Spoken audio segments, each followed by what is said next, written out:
Okay, so in this video we're going to be creating a dialog box with an edit text inside, and it's going to be very nice for changing data or text views and making it very simple, providing a very nice user experience.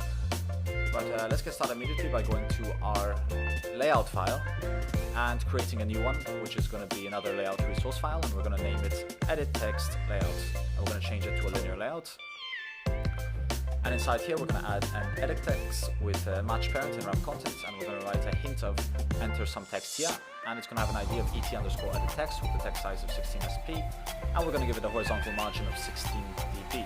Then we're going to go to our activity main XML, and inside here we're going to change this text view to tab to change the text, and we're going to give it a text size of 20 sp, and we're going to give it an Android ID of TV_text view.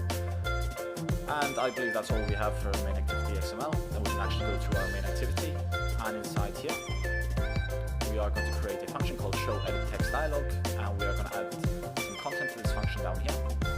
So the first thing we're going to write is TV_textView.setOnClickListener, and we're going to create a builder, which is going to be of other_dialog.builder with the context of this. We're going to write another value of inflator, which is going to be of layout inflator, and then value dialog layout is going to equal inflator.inflate r.layouts.editText layout, and it's going to have a root value of null. We're going to write value edit text, and it's going to equal dialog layout, which is going to be find view by ID, and we're going to cast it to edit text, and we're going to insert our edit text there. Then we're going to write down here with builder as the context, and we're going to set title, which is going to be enter some text, and then we're going to set a positive button, which is going to be OK with this lambda expression, which takes dialog and which as arguments. And we're going to write TV_textView.text equals edit text.text to string.